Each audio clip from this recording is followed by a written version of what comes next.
suppose it is incumbent upon me to actually say hello to everybody. Hi, everyone. Here I am, the big head on TV. We're broadcasting live from Australia, as you can see behind me. Hang on, really inappropriate. Sorry. Can you hear? I think that was a bull roarer, possibly, or maybe a didgeridoo, but we're not sure. I'm going to go didge, but you know. It was didge. So I've got a bunch of my mates from Australia. We're all just going to kind of hang out and see what happens. We'll play some trivia. We'll see how everybody's doing on the other side of the world with the mad zombie virus that we got going on. So let me introduce my mates from the other side. There they are. Look. Hey. All right. So there's Sky, there's Quinny, there's Bruce there, and Missy is currently not appearing in this film. This will be the artist formerly known as Missy. Yeah, Missy's camera shy, so has decided to just drink with us and hang, which I love. So hi everybody, how you doing? How you feeling? Oh yeah, you know, we live in a strange time.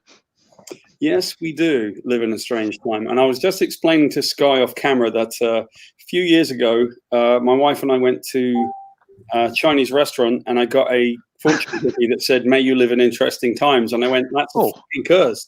Yeah. Haven't you read Terry Pratchett? Yeah. Well, it is a curse. And so 2 weeks after that, our house was destroyed by a tornado. True story. Really? Yes. Is this in where you're living now? Yes, it was in Roswell, Georgia, and our house was smashed up by a tornado. It's all documented. It's beautiful. I never questioned you for a second. No, absolutely. How are you guys doing, though? Tell us a little bit about what's going on over there in Oz, because you guys have had a rough year with all the fires and just insane. So, if a few people kind of catch this stream on this side afterwards, tell them how it's been, guys. Go ahead. Go on, Sky. You can talk to this because your family actually were closer to the fires than a lot of us, yeah? Oh, yeah. Yeah. So my family live in Wollongong and Wagga Wagga, which is in New South Wales. Wollongong's fairly foresty. So, there's a lot of forest to burn there. And the smoke haze, I don't know how closely people were following around the world, but the smoke haze was around for a really long time. And I think you guys in Sydney copped it more than we did down here. We copped it quite late. But, I think probably about 30 kilometres from anyone near me and my family. So we were pretty okay. Yeah. That's too bad. We certainly got a lot of the smoke haze here in Sydney. Like it was a bad time, every day was that slightly post-apocalyptic kind of, let's just look out at these beautiful orange skies and this dark red sunsets. And you're like, that's probably not how it's meant to be. Yeah, and as it turned out, it was pre-apocalyptic. So, It was all the face masks sold out and then they became available, but they were the wrong kind of face masks for what we're dealing with now. Yeah. Bruce, what were you going to say, mate? Oh, it was the Bucks night until the to the wedding party. That's what we went through. Oh dear, it was the beginning of the end. So it comes in threes, guys. So I'm looking forward to number 3. Well, we kind of had number 3 because we after the fires we had horrific hailstorms that did literally millions of dollars worth of damage to like Canberra and lots of other stuff. So all of the shit that had been picked up from the smoke went up into the atmosphere and then came down in these like incredibly expensive hailstorms that did heaps of other damage. So we've had our 3. We're done now. Thanks. We're good. We can go home if that's okay. Well, I'm glad to hear that you've had your 3. There's Dion over in the corner down here. We do the Brady Bunches. So depends on where you hear me. Down here somewhere. That way. Yes, we can hear you. Yeah, we can hear you. Just double checking that I have all the tech working because it's only good to be 3 hours early and then end up being late to the actual thing. So in a dramatic twist of whatever, Dion decided to show up 3 hours early for the broadcast. Well done, Dion. I did. Start. But I was here. And I have You'll have to be closer to each other. Hello, Felvo. I am also going to tell you for Lion. Felian. Cheers. I am going to tell you, for some reason, your voice is suddenly a lot deeper than it's ever been before, Dion.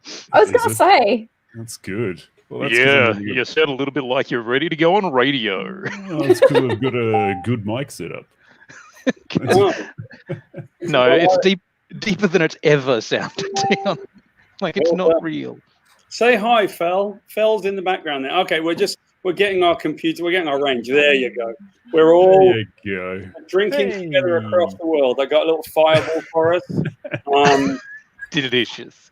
This was in honor of my friend Bruce, because there is a story to tell. There is a story to tell, which we'll tell at some point. But the whole point of this, as everybody knows, the whole point of this no personal contact chat is just to hang out, to check in on each other, to connect people, because we all love each other. And these people up here with us are some of my wonderful friends from Australia, and I miss you guys terribly. I really do. I wish I could come back soon, but I suppose the trick would be that when we all get past the zombie apocalypse, then I'll come over or something. Come and see you. I'm threatening right now. My passport is crying. It is? Oh, yeah, because you can't go anywhere, yeah. Yes, if I want to get off this island, I'm going to have to swim. So I'm taking up swimming. Pity poor Bruce, who's on an even smaller island. Yeah, he's got a smaller island. Have a good night. Now, this is going to get interesting, by the way, Bruce. Do this. Tell everybody where you are, and especially for the Americans here who will have absolutely no idea where you are. So tell them first where you are.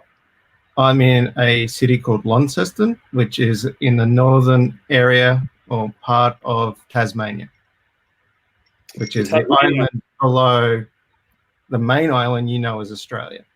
Yeah, Tasmania, I know my American friends are asking, is that its own country? Or it's a state. Yes, yes, it is. It's its own time zone. It's 1956 in Tasmania. No. Well, currently, yes. We have borders. Just with very fast internet. Yes. All right. Yes, but yeah, no, you have closed the borders. You are now your own fiefdom, and you will shoot anyone who comes anywhere near. Yeah, if you come to Tassie at the moment, there's a good 14-day stay in a four-wall room. I thought you were about to say a 4-star hotel, and I was like, no, They have not that 4 stars? nice.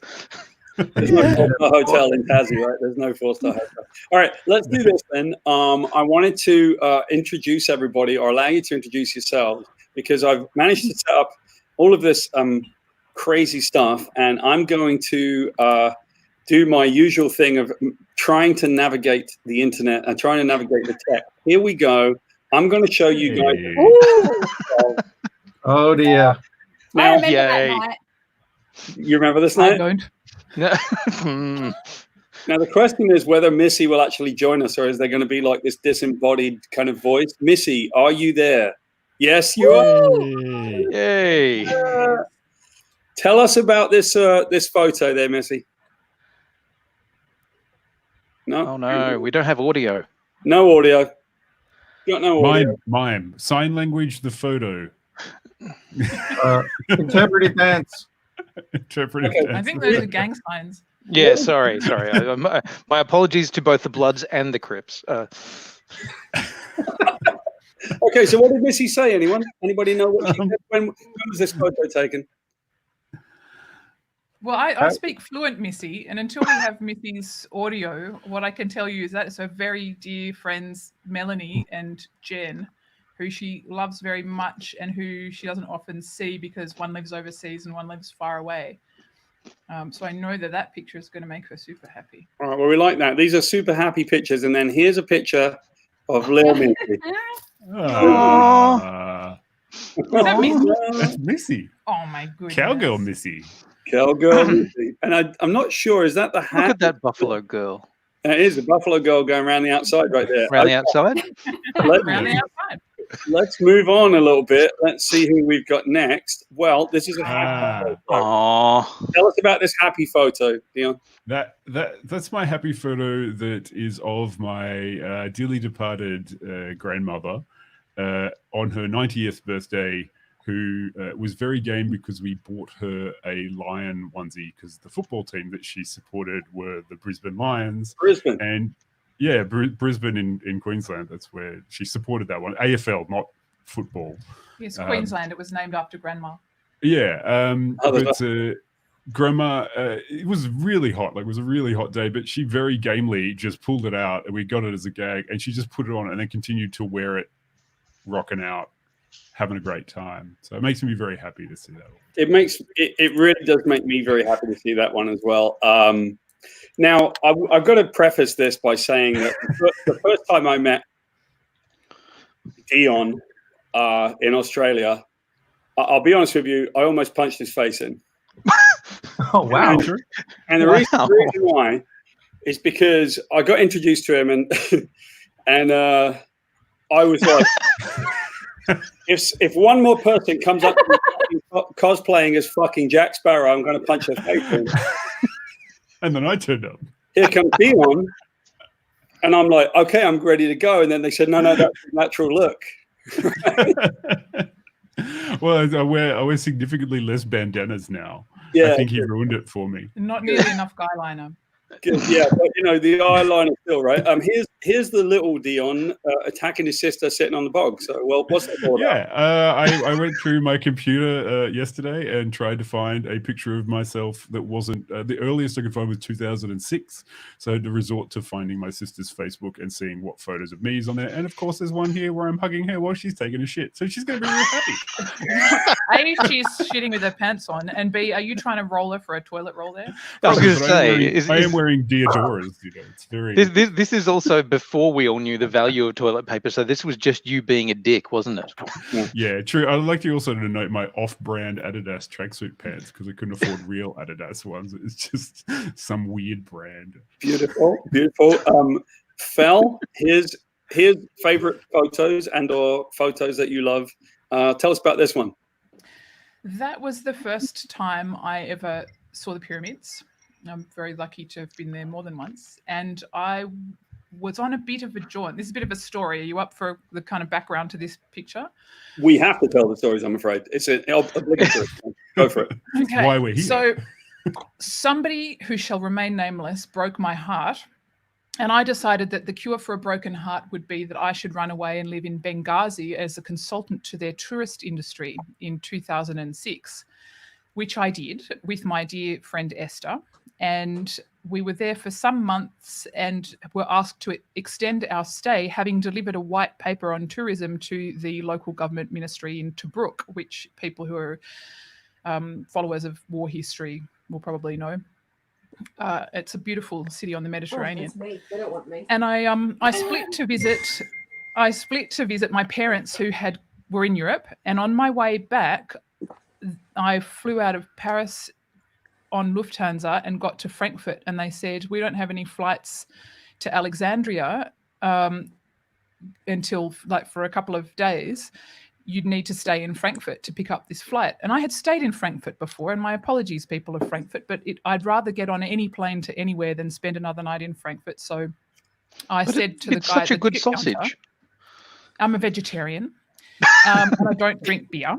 So I said to the guy at the ticket counter, do you have any flights? I said, oh no, I looked up at the little flicky board thing and there were flights leaving to Cairo. And I said, can you get me on that flight to Cairo that's leaving at 3:00? And the Aryan eugenics experiment sitting behind the Lufthansa counter said to me, I have 12 minutes in which I can still sell you a ticket to this flight. And I said, do you take cash? So I bought a ticket to Cairo for a flight that was I had to go directly to the gate for. I'd never been to Cairo. I had no accommodation booked. And my Arabic was very ordinary. So I'm wandering around the gate lounge, talking to people, going, hello, have you been to Cairo before? Is it good? Where are you staying? Does it have a bar?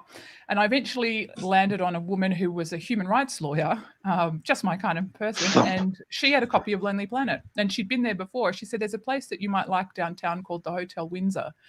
And it's a family-run hotel by Coptic Christians, and they have a bar there, and it's a kind of really eccentric old place. And I ended up taking her advice, arriving at the airport, auctioning myself off to the nearest taxi driver, going to the Hotel Windsor, finding a room. It was fantastic. It's still there. And it was a bathhouse to the royal family in the prior to the 50s when they had a revolution, basically. And then it was an officers' club, and it was all, it looked like something, a total time machine, something out of Indiana Jones. Chiffon curtains, brass pot plants, cane armchairs appealed greatly to the unabashed Orientalist in me. And in all of this chaos with my broken heart and my totally ridiculous life, I took myself off on a solo adventure to the pyramids and hired a horse and rode around.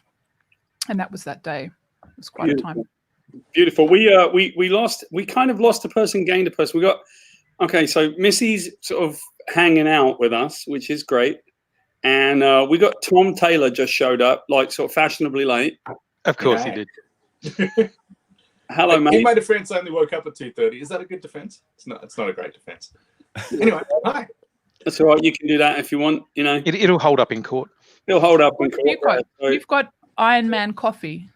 Iron Man coffee. Yeah, I have something called an Iron Ranger. I've just made it. It's quite violent. Yes. Okay. Yeah, we're all hanging. And Tom, you may or may not remember this, but I've got this in honor of Bruce because we're going to tell the story of the day that we almost killed Bruce. It's a few of those. Trust me, it's worth it. Okay, let's go through our photos then. Quickly, Fel, look at this. How old are you there? We can't see it. Oh, no, that's because I'm shit. 23. No. 23. I would have 104. been about. Why do people talk about children's ages in months? I don't know. I guess they grow very fast. I think I was about 18 months or maybe 2. Who knew what was coming in the future? Here you are, little Fel. Next thing you know, you're a world traveler. All right, Bruce, my father used to call me a little blonde bombshell. Wait a minute. That's another one of mine. Yeah, another one of yours. This is one of your favorite. What's this one? Oh, that's that place is called Aroa, which means love. Aroa Lagoon on Rarotonga, the largest of the Cook Islands, the main island of the Cook Islands. And it is so incredibly beautiful. If you ever have the opportunity to visit the Cook Islands, you should go. Well, I don't think anybody has a fucking opportunity right now, do they? One day, inshallah, you'll be able to go there. Thanks a bunch, Fel, because seriously, like, if you ever have an opportunity to go, sure. All right. I'll just pop up and do that now. Pop off. Yeah. This is already. Well, we're there now. You can give anyone with a green screen. Yeah, there we are now. And let's just enlarge your screen for a second, guys. We'll show everybody a little bit of what you guys look like. I love the green screen just behind Dion there. That's the wide frame, the window. Yeah. Excellent the framing. It's perfect. We do this for a job. I was here 3 hours early. We're very enthusiastic. Moving along, Bruce. Why does this make you happy? Hang on, get in there. Here we go. Why does this make you happy? Oh, it's my little one. There you go. Who's that? That's Ebony, my now almost 6-year-old in May. She's in the lounge room. 6? Yeah. Oh, God, you feed them and they grow.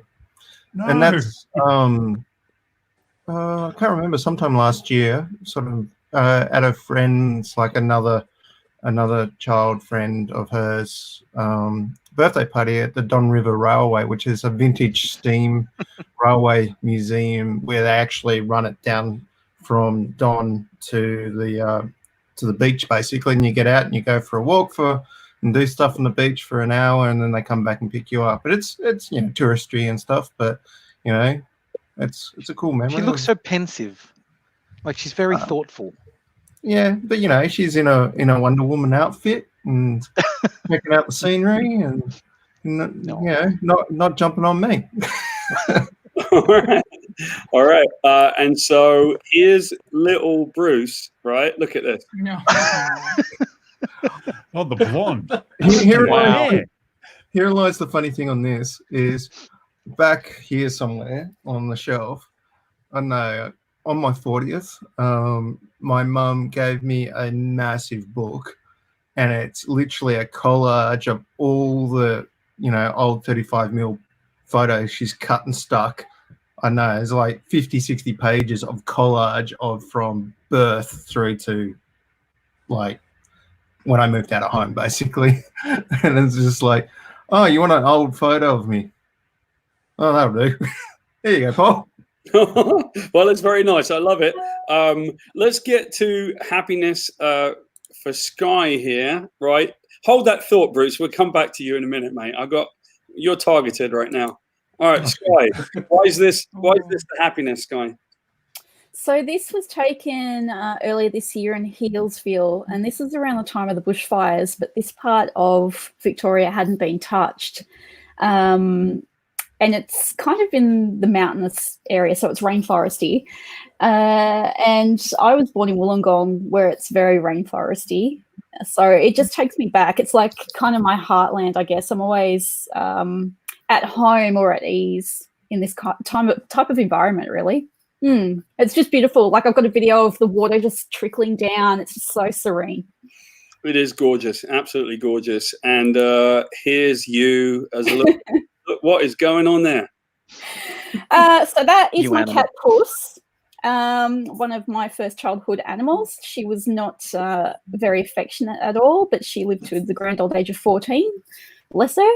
And I was supposed to be in a stage production at school, and my mum went to all the effort to source some material and make this outfit for me, and I ended up being sick on the night. So it just ended all up over being the night, or just no. But yeah, my mum was very disappointed. Was it, how many nights were there in the actual show? Like, just one. Oh, okay. Yeah. One night. And you were sick all over him. Cats the musical, but yes, there ended my theatrical career apparently. And still better than the film Cats the musical. Very nice. Okay, moving along. This is currying favor. So Quinny decided, what's your favorite photo, and decided he would like score points with everybody by making a photo of other people on this conversation. So well done, Quinny. Yeah, look, I know it seems self-serving and really kind of lame, but no, Quinny, you got my vote. Yeah, yeah, I know, right? No, I like this photo because literally we were just walking through the train station towards Central here in Sydney, and I looked down there and I went, oh, that's a really nice, disappearing angle, and I was like, that's really cool. And then I kind of called out, and everybody just happened to turn around and be in the right place, and I realized that's kind of my friends. Sometimes you call out to them and they turn around and they're in the right place. They're in the right, and I love them a lot. And our album's out next week. You can buy it on. Yeah. Good album cover. And so you went from like beautiful composition, wonderful, to this. Yeah. Yes. This is my mother who is trying so hard to explain to me anything.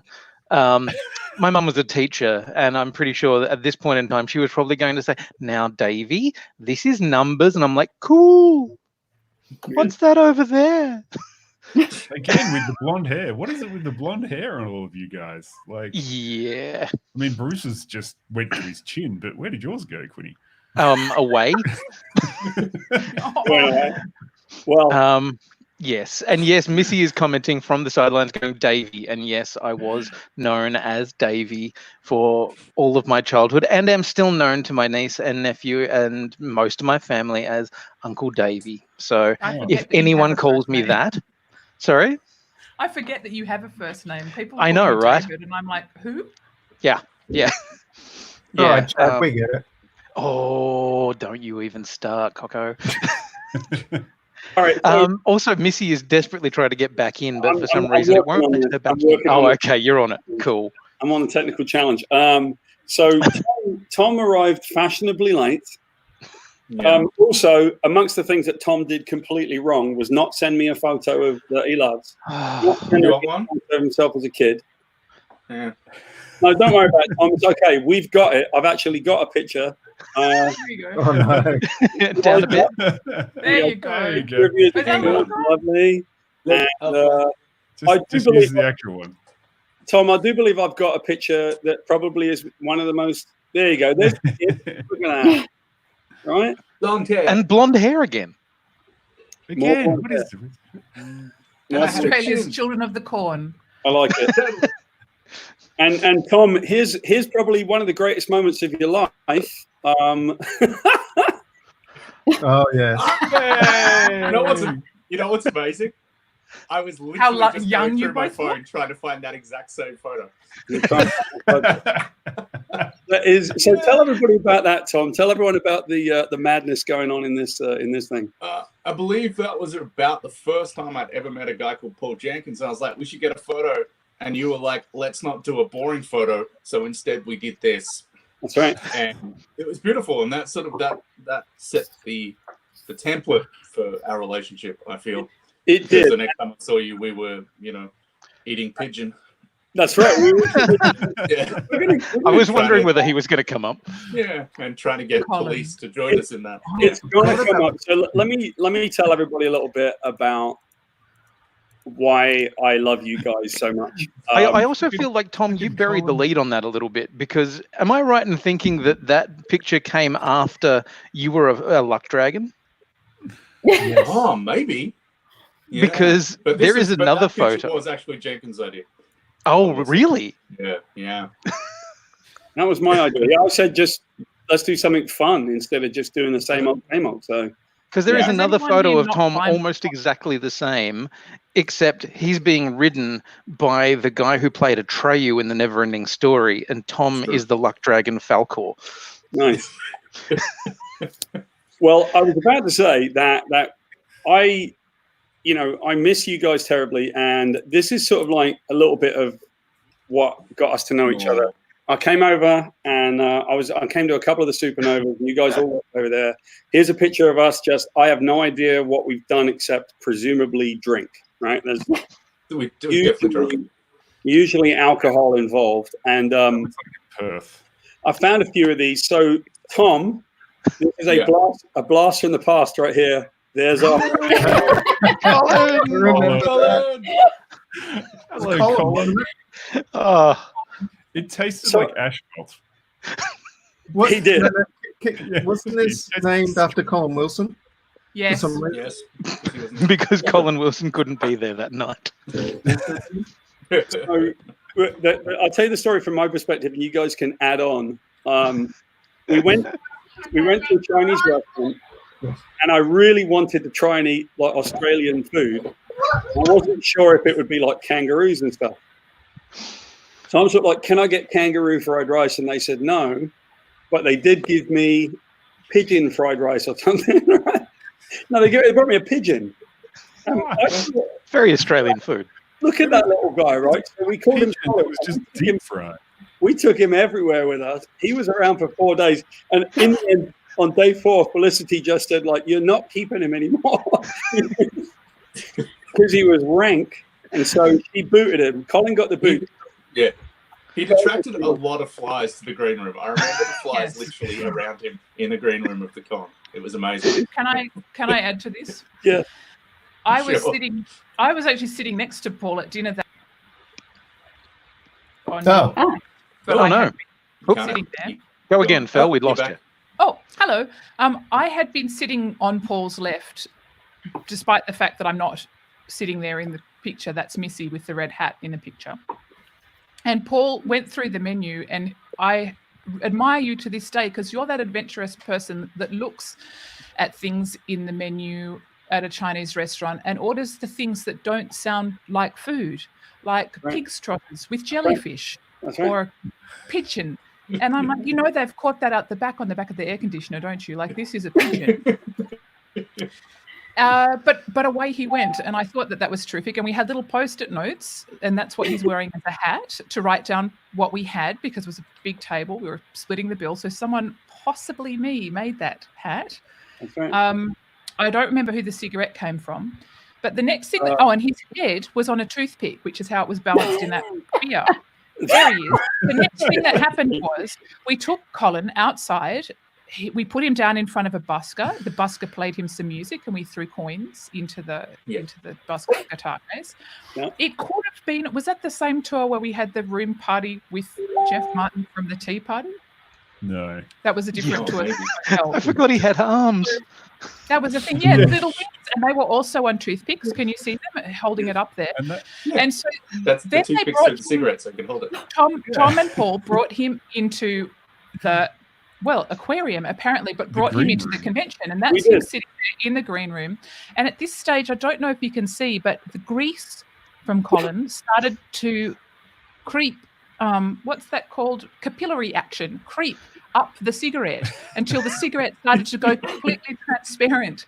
And then the blowflies came and they started to buzz around. So it got to like the Sunday morning of the con, and I'm like, no, you have to go Viking funeral into the bin for you. This is one of my favorites. This is us hanging with Colin, and just there's John Robertson right there, the comedian, and we're just kind of hanging with Colin. And it was a great time with Colin. One of my favorite things. This is also a moment for me. This was when my little guy Jack was maybe 2. If you may remember, this is Divey the penguin. Divey the penguin. I do remember Divey the penguin. He named it, and so what he wanted was for me to take pictures of Divey all over the place. And Nigh Perfect, my lovely wife Melinda, she's always like, oh, because I'll always take pictures of like when Jack was a little kid. I would get him next to all the lingerie models and the cosplay girls, and they'd all be holding him, and I'm like, one of these days when you're 14, you're going to thank me for this, because I got pictures of like girls. And so Divey, there's Nicola. Everybody got drunk with Divey. Divey had a bit of cleavage going on. My word. I know. Divey's ever Divey and Wonder Woman. Hey, Paul, can you just go back to the previous one? Yes, I can. The guy in the background. It's retro. That's an epic photo, Paul. Pretty sure it's retro. That'd be right. Anyway, I had never seen that before, so thank you very much. I can't imagine what else you had been looking at. No idea. Yeah, really. Certainly not Kyra. Wonder Woman. There's me and Jack Sparrow, so that was good. He didn't want me. It was amazing. Yeah, it was lovely.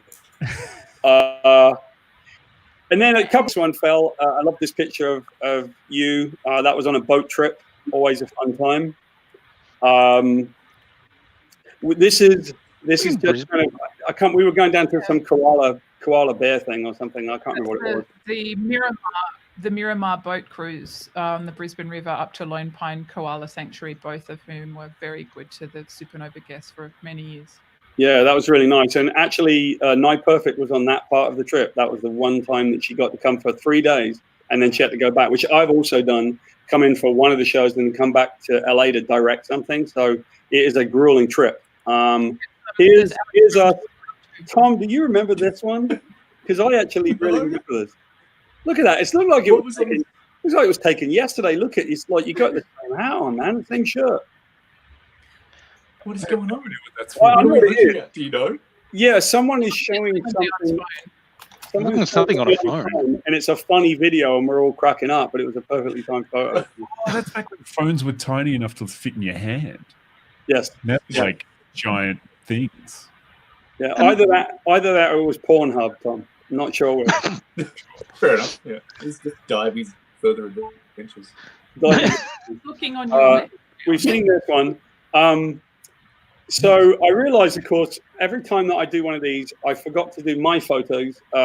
This is for everybody. Here's because you guys are all very fond of my lovely wife, Nigh Perfect.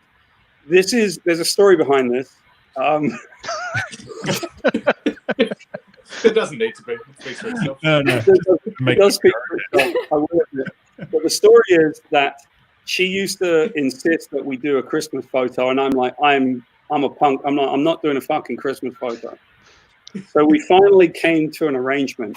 I would do one. I do the whole family photo thing if she let me put a bag on my head, right? Of course. So as long as I could take a stupid photo, I would do it.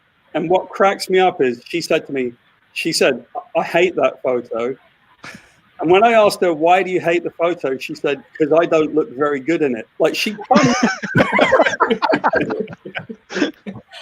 You can't even see the guy with the bag on his head. Humanity by perfect. I love her. It's beautiful. Has she made any candles lately? She has not made any candles. I might tell that story at some point because that's even worth it. But here's what I did with the whole family, including her 90-year-old grandmother. That was Christmas photos. So yes, I haven't gone past that yet because I haven't been able to outdo that one. But anyway, so there's our photos. We finally, mercifully, after half an hour, got through all of our photos. So cheers. I like the photos. Yeah, they were lovely. Cheers, everyone. Cheers. Cheers. Excellent. Bruce, where's your drink? Fireball. Do I it. don't have one. All right, well, let's get into this then. I do believe that frankly, there's a reason why Bruce is not going to be drinking with me right now. And Bruce, if you like, I'll let you go first. Would you like to tell the story of the day that you drank me under the table? Well, not really, but it's kind of like so we have a thing. It was actually, I think, probably the first time we did this. Actually, we do our shows and it was like 9. The show goes from like 10 a.m. to 6 p.m. And then that's when the public gets in and out. I work on the show, so I'm there early, 7, 8 a.m. And then you usually do a little bit afterwards, and you're off-site by about 7:30. The thing is that there's on the Saturday night, there's a VIP party where people have paid lots of money to meet all the celebrities and stuff, and the crew who work on the shows get to go to that as well at some point. So there was a sort of a different thing changed, though, is that they put a James Masters, a guy from Buffy and stuff like Spike from Buffy. He plays concerts. And me being the audio engineer ended up mixing his concert and doing all that. And I didn't get off site to 9:30-ish. I have the thing, though. I have jokingly called the AV 0 calorie diet because I don't eat during the day very much, if at all, from the whole day. Basically, I drink coffee if I get time. But I went from site to I threw a shirt on. I went to the VIP party. I was going to say, hey guys, you guys hanging around for a bit longer? I'm going to go get some food and I'll come back. I walk in the door. Mr. Jenkins hands me a shot and goes, take that. And I never left the party, and there was a lot of shots. And I don't remember much after that, except for waking up the next morning, cuddling the porcelain, as you would say. And then going to site to do the rest. This is actually before we really had volunteers as well in the AV area, so I had to be on site. I couldn't just delegate it. I turned up. I was still pissed. I was really the worst hangover happening. And I turned up, and James, for some reason, at that time, always insisted to be the first panel of the day. And he was like the big guest. And so I had to go make sure his panel worked. And people always like to take the piss out of me on this one because I turned up, turned everything on, laid myself strategically on the desk, the mixer, with my hand on the gain, hand on the volume, and I just listened. I didn't need my eyes open. I just listened. I just adjusted him because it was a shit venue, got it done, walked off. And then we had a media room. The media room doesn't get used on Sundays generally because all your media needs to be done the day before or whatever, because you want that stuff to go out to get people to the Sunday. I went and slept in the media room, and then Fel will remember this fairly vividly, I think, with me going on the comms, Bruce going off site, and Fel going, you okay? And I'm like, just going next door to get some antacid from Coles. And that was it. And from that, the legend was born of the one. And the one is that one time where you can't work the show because you've drunk too much, and you only get one. Everybody gets one. Everybody gets one. And we've seen multiple instances of this from different crew members over the years. And not proudly, but I have to say all of AV Tech have definitely done it. at different points in time. And what else happened with that? Oh, and this is back where us crew used to hang on really fairly closely with the celebrities. It was a lot smaller show. And I had for the next year and a half celebrities who I had never met when I got introduced to them go, "Oh, you're that Bruce." Because the story ran around the bloody world. Yeah, that's one version of the story. That's most of the version of the story. There's a little bit more that you tend to leave out. There's a little addition, which is I hadn't eaten. You know, that's why I definitely haven't eaten. That's not a fabrication added after the fact. That is true. Fair enough, man. But I'm going to go out on a limb and say that the fact that you were that sick and that drunk didn't really have anything to do with the fact you hadn't eaten, and much more to do with the fact that you pretty much consumed like 2 liters of alcohol over about 3 minutes. You know, the reason for consuming so much is because, if I recall correctly, there was a little bit of banter going on between the lads, and you had decided to tell me that you were going to drink me under the table. I remember this very clearly, by the way, mate. You may not remember this, but you were saying, I don't remember it. See, that's the thing. I don't remember it. Yeah, you might have been pissed when we got in, frankly, but you had this whole thing about, I'm going to drink him under the table. Yeah, come on, Jenkins, I'll drink you under the table. And you did. You fell under the table. It was brilliant. What's the bar like? What place was it that year? It was, who knows? It was whatever. Was it Melbourne? It was one of the ones in Melbourne. I remember that specifically because that was the first time Oh, and they're going again. To cement mixers. Oh God. Yeah. Navy SEAL? Navy SEAL? Yeah, we had Navy SEAL cement mixers. With Sly. That was Sly with Navy SEALs. Jenko was the one who said, "Oh, you should try this. It's a cement mixer." No, just try it. I'm not going to tell you what. Tell them what it is. Tell them how that works. Go on.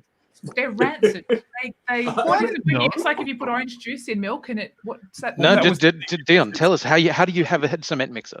You don't. Like, that's the answer. The answer is you don't have a cement mixer.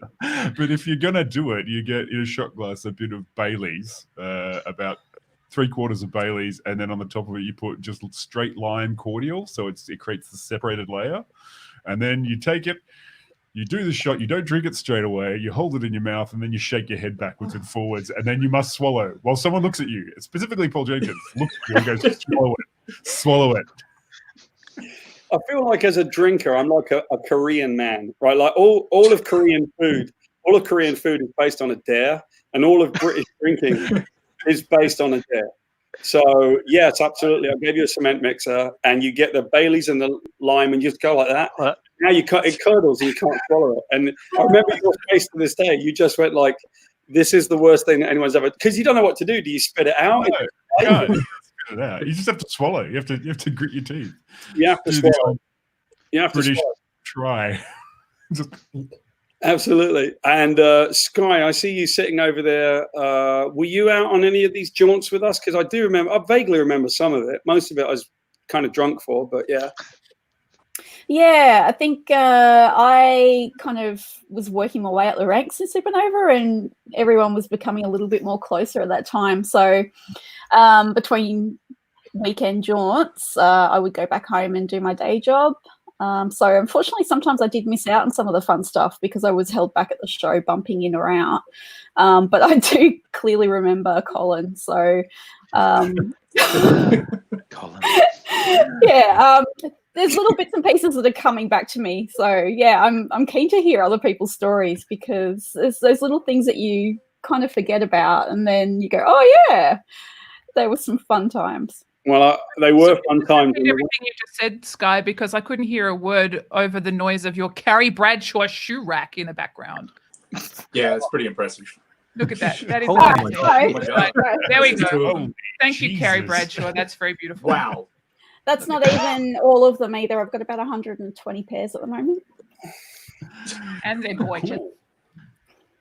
I don't have anywhere to wear them anymore because I don't do Supernova Just wear them anymore. around the house. I mean, I could. I mean, Wear them everywhere. you want to see what I'm wearing right now? Yes. Yes. Stolen Nothing like slippers. Okay, there's a convention story for you. That's a pair of purloined Sofitel slippers from one of Sky's favorite hotels in Brisbane. And there was the time that we tied that nice young boy from Merlin to a hotel bed. Oh, jeez. I'm going to see if I can find that photo. I probably have that photo somewhere. Yeah. Well, we've really been close to that. Then we have to hear that one. Then please. If it makes Dion go, ooh. Yeah, that was bad. Because I was in it. I was the one holding a knife to Sky while she was tied to her bed. Like that's what? And the rose. Don't forget the rose in my mouth. Yeah, the rose. So what were we doing? We were in a Sofitel hotel in Brisbane, Queensland, and we had a spare rollaway bed in the room for one of the team. And they stand them up until somebody needs them. So the things stood up, and in order to stop the mattress and the blankets from falling off the bed, they're ratchet strapped onto the bed. And I don't know why Dion thought that this would be a good idea, or why I had a single long-stemmed rose in the hotel room. I think someone had probably given it to a guest, and a guest had given it to me, which was very nice of them. And we also were expecting people to come to our room for drinks, our room being, like, hi, I'm Debbie, your cruise director, come over and drink with us. The party was always in our room. So we'd prop the door open with a face cloth. And while we were waiting for everybody to arrive, Dion and Sky thought that they would entertain themselves by doing a little photo shoot of Sky standing up against... Bruce was there. He's a photographer. I was there. I was taking the photo. I opened the bloody door. Bruce took the picture. Sky's there with her hands under the ratchet strap and a rose between her teeth. Where did you get a big knife from? I was holding my Leatherman knife from my his tool belt. As the stage manager, holding it to us, smiling politely, going, "Yay! I'm about to stab Sky," because that seems like a good idea. At this precise juncture, innocently rocks up to the door the beautiful young actor. Also, I think Colin. No relation to Colin Morgan. Who rocks up to the door of the hotel room, clutching a bottle of wine, opens the door and walks in upon this scene. And who's also standing It was behind totally Colin? different to that. He knocked on the door. I didn't think, and I went and opened it. And the first thing he sees behind my shoulder is Sky strapped to a bed with a rose in the mouth and Dean with a knife. He's gone, I'll come back. Later, yeah. We're all in here. It's Thank fine. you. No, it's fine. It's normal. It's a normal. He came in after I convinced him to. We all convinced him to. No, Colin, come in. Please, come in. It'll be great. Come on. There's nothing to worry about here, Colin. But did you bring a rose?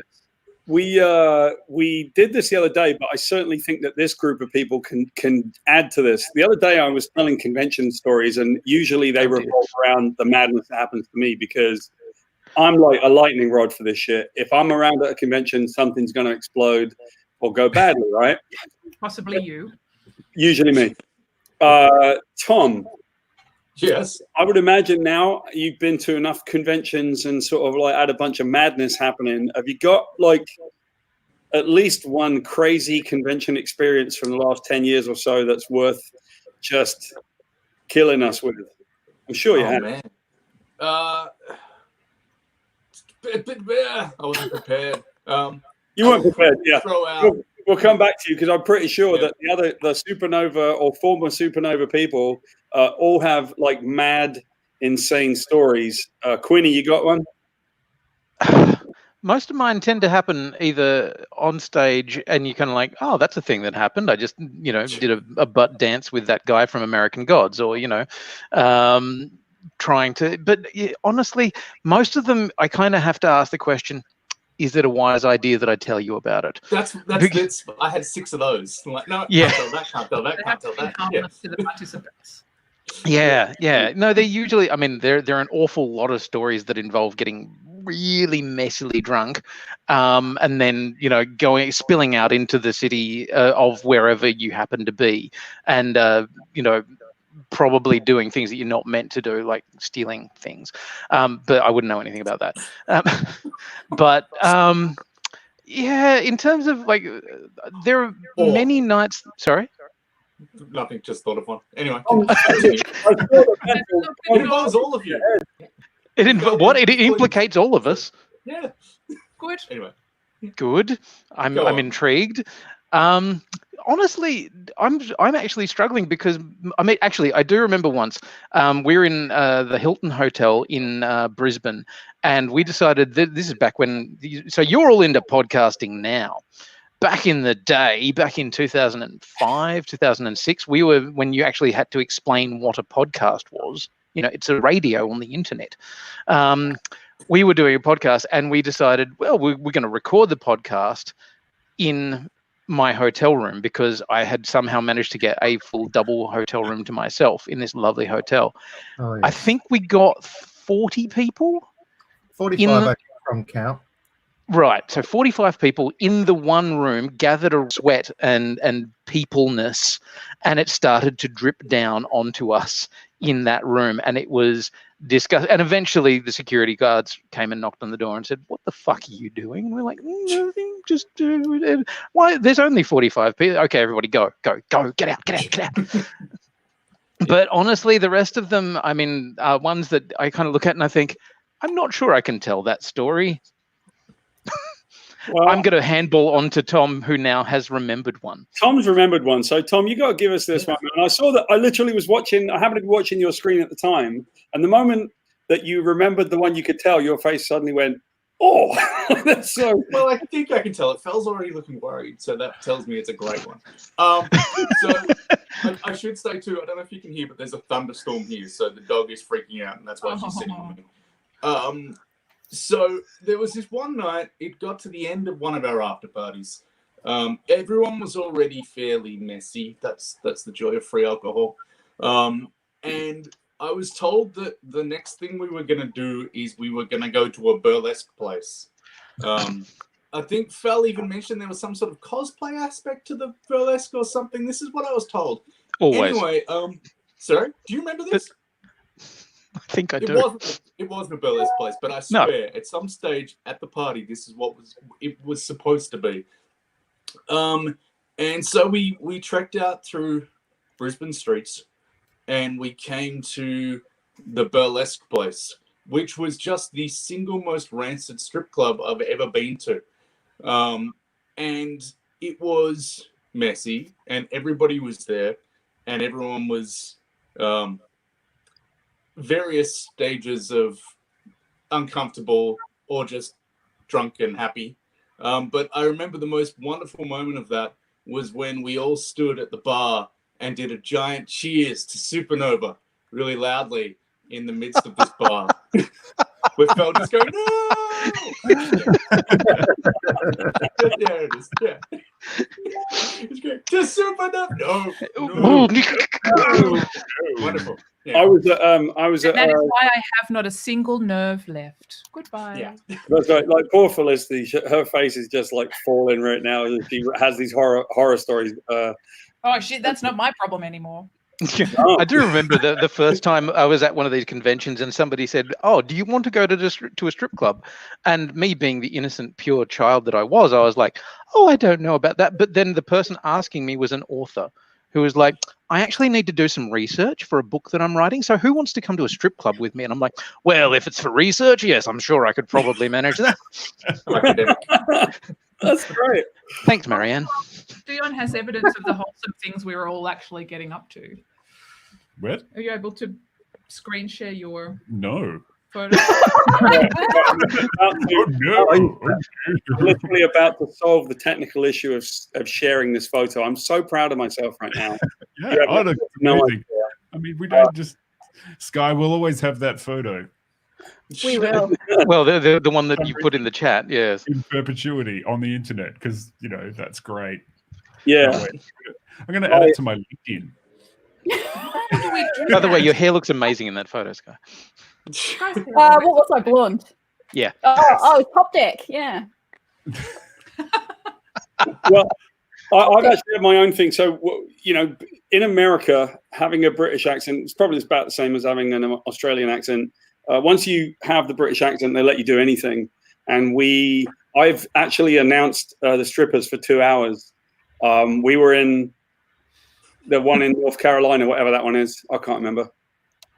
And we went in and they sort of said, "Oh, this guy writes comic books." And one of the strippers was really into comics. And they told her I wrote The Origin of Wolverine. and she flipped out. So she came over to talk to me, and she's like, "Oh my God, Wolverine's my favorite character." And then I said, "Oh, well, that's good to hear." And she's like, "Oh my God, you're British. Can you like, would you announce me? Would you announce me when I come on stage?" And I thought, this is like the greatest thing that's ever happened to me. So I bullshitted them for 2 hours. I basically would say things like, from Miss Lovely Legs Hawaii, Tiffany. And they were so enamored of this with the British accent that the DJ just said, "I'm giving it up to you, man." And for 2 hours, I would just announce people. It was brilliant. It was like a lifetime dream come true. I'm not quite sure how it happened, really. And Did you make up their names? Yeah. I did make up their names. I kept changing their names all night, and they just laughed. They were like, "Hee, he's so funny. He's British." All right. Thank you. Appreciate it. Please welcome to the stage, Tiffany. Welcome to the stage, Tiffany. Yeah. So here's what I'm going to try and do. Let's see if we can do this. I'm going to share the screen because I do believe that I have found the photo that you guys are referring to. Let's see if we got this right. Very Photo. Is this the one? That's the one. Yeah. Hi. Yes. Let's just invite some celebrity into a room and this is going on in the background. Or Bruce more quietly like, "Hi, how you going? It's good to see you again." Think of all the effort I put into making that show seem so wholesome. It was never wholesome. Missy says, by the way, Missy says in our chat that we're Aussie, so Brits are either funny or evil. I hope I fit into the funny categories. I don't want to be evil. But I think you're a bit of both. Yeah, probably. Yeah, I can see it. I think you're on our side. I think I'm on your side. To be honest, I was going to try this as well. Like whoever was game, I was going to check out. In fact, I think I should do this with Bruce. Bruce, let's hear your British accent. Oh God, give me a sentence to say. I can't think of anything. All right. How about? Oh God, give me a sentence to say. I can't think of anything. No, don't come to me. Do somebody else. Tom, are you game for this? Are you game for this? I'm so game to hear Quinny do this. I can do my accent, which is actually my cousin. So my cousin is from Kent, Gillingham, and he is a deeply questionable human being. It was like, "What, Davey? What? So what, brother? Right, I'm just gonna go down to shops, mate, and then what do you want? You want some fish and chips? What do you want, eh? But I'm cousin Davey all the time. Oh, can I use your computer to go on the Silk Road, mate? Yeah." Nice. Deeply questionable human being. I think we got to go with a sort of Russian judge gives a 10 on that one. Well done. Not bad. Thank you very much. Thank you. Well, coming from you, a Welshman. Well, no, the British judge gives you a 3. I'm saying the Russian judge gives you a 10. The hanging judge. Yeah, no, actually, you did pretty well. You got a little bit of South London in there, what, mate? Well, yeah, I'm pretty sure he's from Kent / Gillingham, but lives in South London, and that's where he does most of his work. Okay. Yeah. So I'm very proud of you because I was about to go. We're working on a project in which I might end up doing an Australian accent, which is quite funny. Oh, let's hear that. Go on. It'd be like a little wombat and go, "Hello, possums, how you doing?" That's about the best I've got so far. I've been practicing this bloody thing. So it's actually not the best. You have to learn how to say no, and only Sky can really teach our foreigners how to say no, because Sky's got the best Skippy accent of all of us. How's it go, Sky? No. No. No. Are you talking about now? When you say Skippy, are you talking about like Skippy the bush kangaroo? Yeah. All right. You get that? One of us knows Skippy. Yes. Well, it's a double diphthong, don't you know? Double diphthong, absolutely. So that's a completely different English accent. Yeah. No, it's no. So here's what I've got for you guys. Because you're so world travelers, and Fel, you might be disqualified from this. Tom, we're going to give you a little extra point. I don't know if you're qualified at all for this. Bruce, play along. Sky, we're going to play a little trivia game because I do this every time just because I don't give a rat's ass. And the way you score points is you score a point, you get fuck all. So Right. Cool. Score a point. I end up with 10 tons of fuck all. You got fuck all. Now I'm gonna pick. I'm gonna go Sky first of all, and there's no cheating on this game. If you cheat, you're a reprehensible human being. Sorry, Bruce, I'm just a little ahead of you, mate. I represent that comment. You represent Did you just get out a notepad and a pen? How were you this organized? Were you just about to start scoring, Sky? That's our Sky. You just wanted to know exactly how many fuck alls we've all gotten, didn't you? Yeah. Pretty much on my Visit Wagga Wagga notepad. Just change shoes for this. If this is geography, it's fitting. It is geography. It's kind of geography. Sky, I'd like you to keep score for us, please. Find out who's got the most fuck all points. I'll award them arbitrarily. So what we're going to do is we're going to play a little stupid game, and it's going to be flags of the world, because you guys, we're trying to point out to. You're definitely disqualified. I'm going on a drink That break. is off. Excuse me. No. Oh, can I have some white wine, please? Yes. Put your orders in. Put your orders in right now. Yeah. Scotch and dry, thanks, Phil. That's Scotch and dry for Quiddy. I'll have his. Right. So we're playing a game. All right. Oh. And the game works like this. I think we'll go. I'm going to pick you arbitrarily, and we'll see if anyone can actually score these. Please don't look them up on the internet. Tom Taylor, I'm looking in your direction. Okay. Shadaloo. Have a dog. The nation of Shadaloo run by M. Bison from Street Fighter. Not quite. Not quite. Let's go, Quinny. Have you got any idea the national flag? I don't know if you guys are going to get any of these, but I do believe that is the national flag of the Sanctum Sanctorum. That is the flag hung above Doctor Strange's door. I believe that's where it's from. Other than that, it could be, I think, as Dion said, Shadaloo. I got nothing. I got nothing. Anybody does anybody on this stream have any idea where the flag is from? Is this like Big Trouble in Little China? China. You made this up. Is this the new nation that will flourish outside of the coronavirus? That's right. It's offshore. It's offshore of China right now. No, this is Kyrgyzstan. All right. That was Kyrgyzstan. Wow. Yes. Cool. Oh. Here we go. Here's the next one. Okay. This one. Shit, France.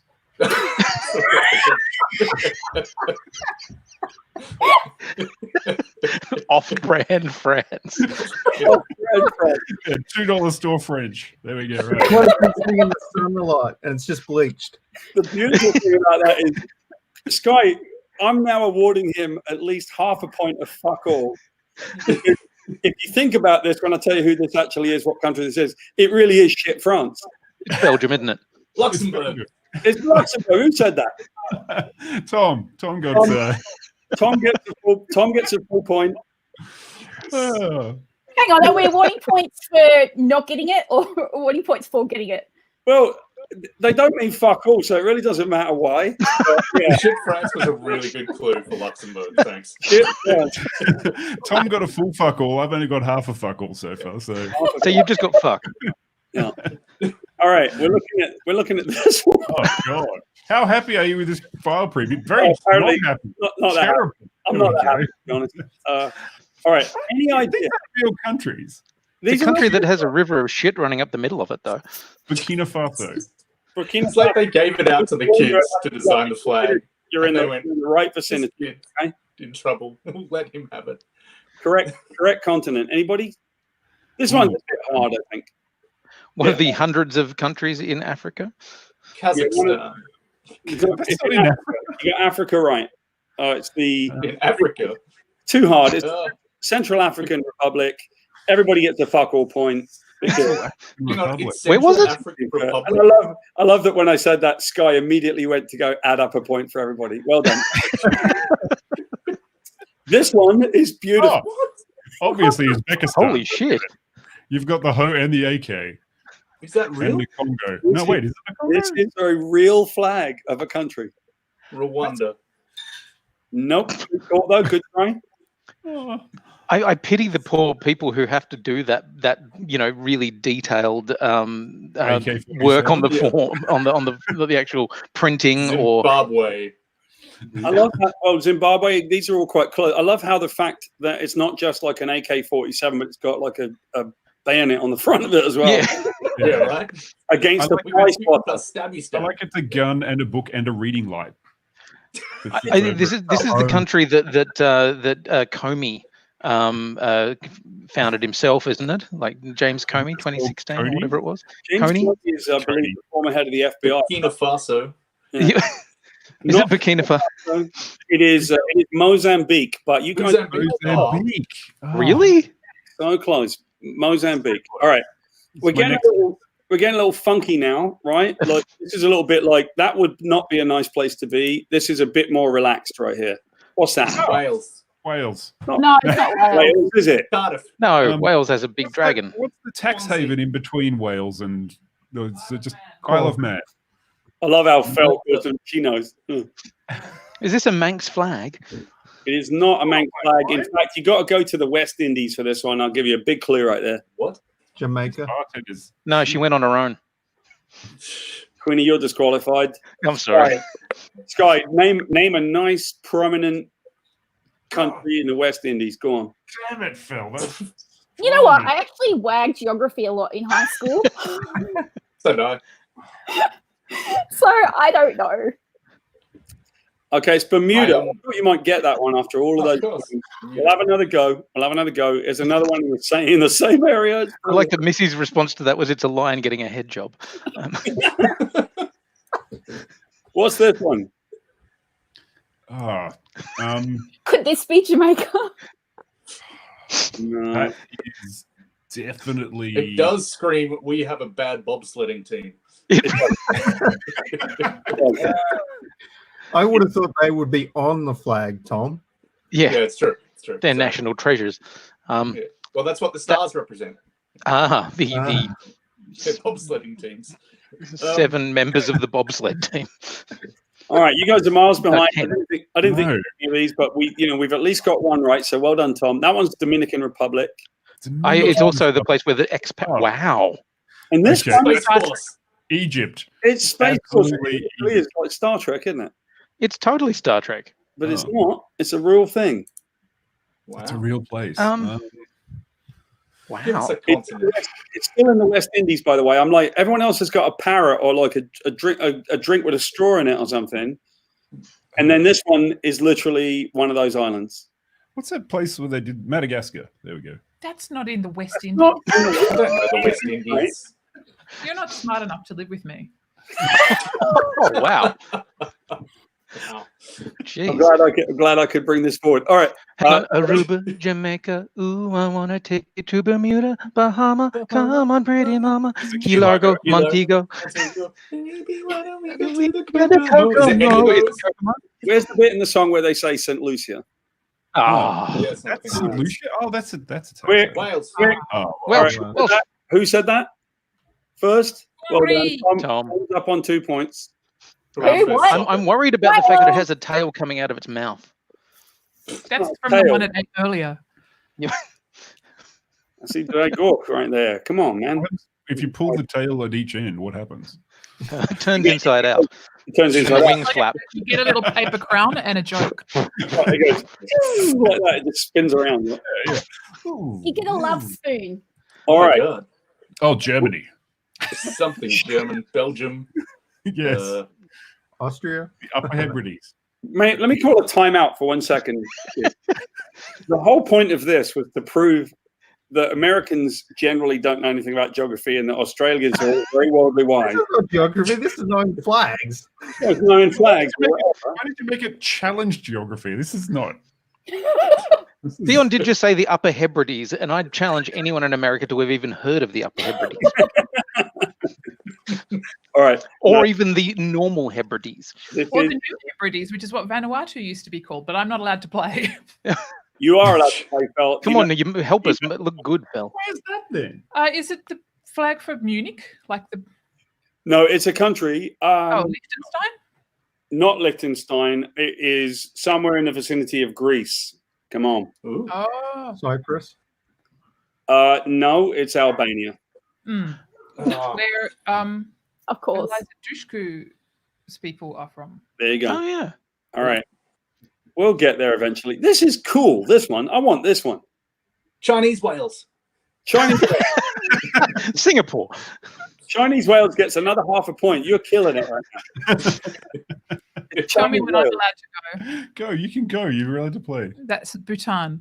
Bhutan. Oh my God. Fell gets a point. It is. I do love it's the only one that has a roller skating dragon on it, though.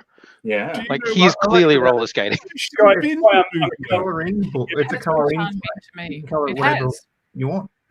I'm giving Fell 2 points for that because that is pretty obscure. I'm not even here. Bhutan. Don't even go here. And then what was it? Who said Chinese whales? Was that you, Tom? Yeah. Yeah, you got But it is kind of like Chinese whales. it is Chinese whales. So there's definitely half a point of fuck all for Chinese whales. I'm very proud of that. That's we've only got a few more. This is like literally the world's worst test pattern. This looks like the spreadsheet I'm currently working on for work.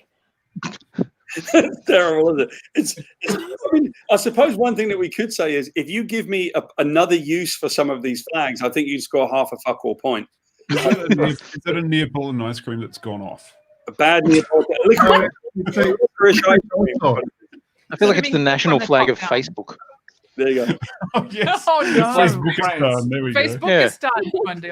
Facebook is It's down France, for but half a point of fuck all, Quinny. Well done. I like Thank you very much. Yes, I'm on the board. Yay.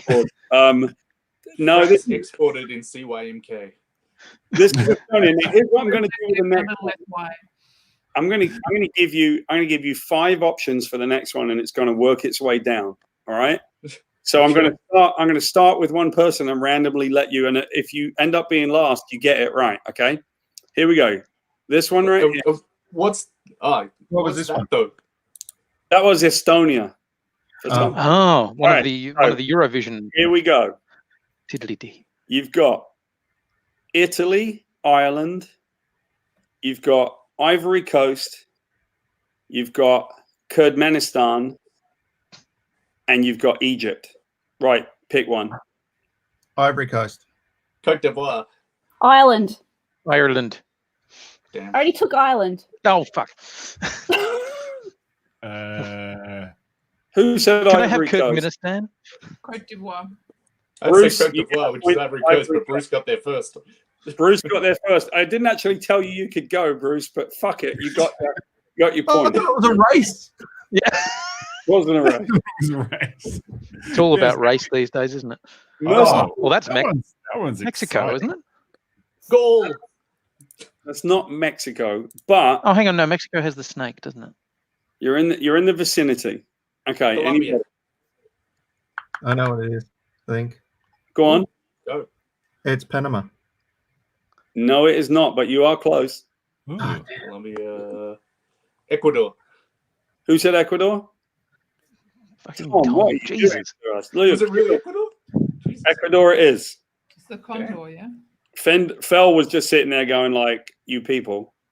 No, Right. no. They're hard. This is It's, the best. God, I love Meet me. That's the flag of the chicken shop down the road. it's chicken treat. Chicken Trickistan. That's Perth's national icon chicken treat, which you can only find in That's the temple of Templesmith. Yes. Templesmith. Yes. I Missy think just it's said overcompensating. Afghanistan. It's overcompensating Germany. Overcompensating Germany. That's half a point for that. Half a point for that. I like that. Where was that? Okay, so what kind of bird is it, everybody? Clearly, it's a roadrunner. What kind of alternate use could this flag be? I mean, could it be like someone said it's like literally like a chicken store, some kind of like chicken franchise somewhere, maybe? Definitely. True. Post-apocalyptic birdland. Yeah. He's got the mohawk. I mean, when you look at this flag, what does it say about the country? Like, it's supposed to represent something, the important ideals from a country. And to this, it Sand. Says something went really wrong with our flamingos. Meanwhile, we're creating a diplomatic incident by insulting the flag of dozens of countries. So, this is good. You're Australian. Well, Yeah. we're trying to connect people here across the world, so we're connecting Hands across Through the hate. What are they going to do? Fly over here and attack us? They don't need to. What a great Pax Humana. Come and get me. This is the national flag of Uganda, believe it or not. Oh, Uganda. Yeah. Uganda, yes. Two more. Alternate use for this one, if you don't know what country it is. What's the alternate use? stay on target. Stay on target. There's something between. Oh my God. Well, it seems to me like this is now that all the football's been cancelled around the world, like this would not be like footy and not American football, but actual football.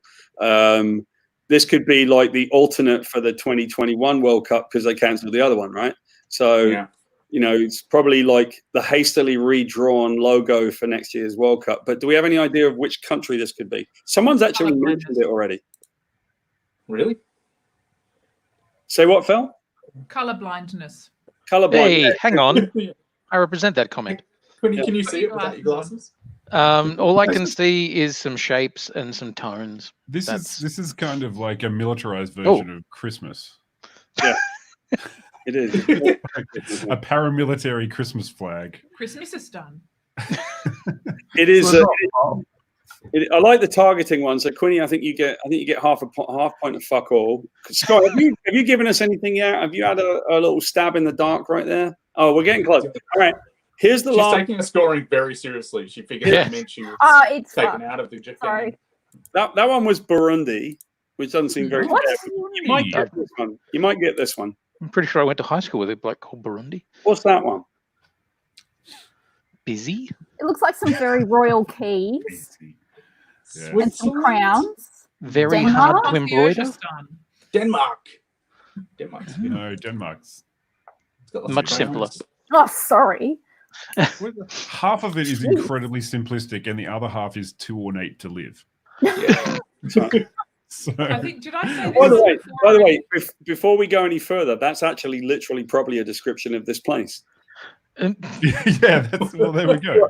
One half of it is too ostentatious to be allowed, and the other half of it is just a bunch of poor people, probably. South Africa? No, I know that's not true, but you know. Vatican City. Vatican City, well played. Oh, nice. Yes, you did. All right, there you go. There's the end of our. Oh, they can afford the embroidery then. That's right. It basically looks like, to me, that flag looks like a door that they closed on all the people outside. So they're sitting inside their thing. Yeah. You know, with all the And of course, it's yellow. On one side is the population, and on the other is the wealth. Is the wealth. Yeah. So, Sky, how did we score here? What was the final score? All right, it's a bit of a clusterfuck, I have to say. Whose fault is that? Perfect. So not Who's got only all- is geography a bad subject for me, but so is math. So good job. Paul. How did you cluster all more the than fucks that 12? were given out? Looks like that. I'm just going to say the winner is Spell and Dion. I wasn't Wow. even playing. Actually, no, Tom. Tom's the winner. Yay! Oh, okay. Wow. This feels like the Oscars all over again. Yeah, sorry, Valentine. I know. La La Land. Hope so. Always fucking La La Wow. Land. Yeah, thanks. Cool. Like, I'll just nobody, hand that over then, Tom. nobody wins in this event. Like, one person was about to be awarded all the fuck all points, which was Dion and Fell, and they were standing there ready to get them, and Tom was like, oh, shit. And then all of a sudden, they go, no, actually, it was Tom. Like, you can't be happy about this, Tom. Like, Well, no, look, I saw Fallon Dion's movie and I thought it was great and I thought it was worthy to win. And I'm just sorry for their cast. Their I'm gonna let you finish, Tom, but Phil and Dion had the best movie of all time. All time. I mean, they had the best green screen. Yes. slightly Separately, we know fuck nothing, but together we know fuck all. fuck all. Beautiful. It might have been the envelope with the winner in it. I don't know. Yeah. That's The right. winner is Sydney. Well, we're going to take before we get to the last section of our little conversation, although I'm loving this and we can hang out for a little bit. I figured we'll take like a 2-minute break because one of the things that I really like to do on these, I've just started doing this. So Quinny, I'll take all of your tips and, Dion, you teach me how to do this properly. But one of the things I like to do is to really piss off YouTube by playing stuff that I'm not allowed to play. And the reason I like doing it is because apparently we don't have enough followers on Meta yet to have them actually turn us down. So if I play something, they say that's in violation of our code, but because you're not monetizing it, I suppose we'll have to let it fly, which is great. So decided to play really happy videos because, you know, the big point of this is all to connect everybody and make everybody feel a little bit less anxious and just kind of, hey, man, coronavirus time, fuck it, let's just connect, right? So here's my favorite piece of music, the one piece of music that makes me happier than any piece of music in the world. It is by Lord Rockingham's 11. Look it up. Here is, and I hope it plays because I'm going to be a complete tit if it doesn't, but here we go. This is Lord Rockingham's 11. Let's give it a shot. Playing? Yep. Yep.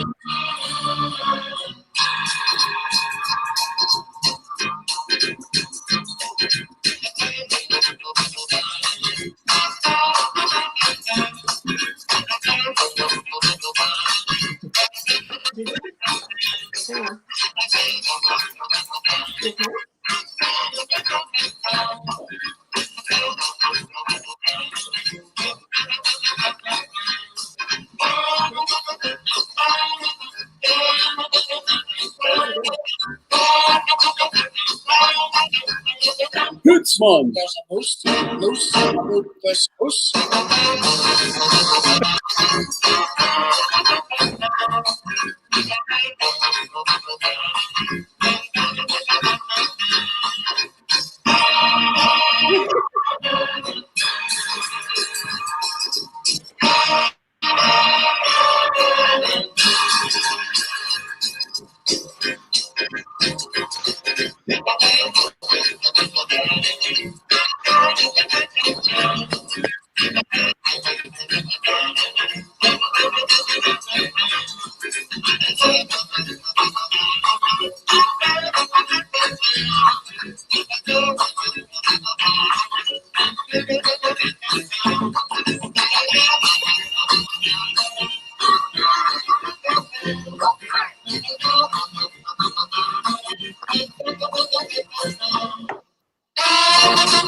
All right, there you go.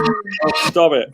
All right, there you go. A little bit of happiness for a second because Sky is literally drove Sky away, which I think is brilliant. I was rowing my chair and I nearly knocked over half of my shit here. It was amazing. I saw you getting more. I saw you getting more alcohol. Sorry?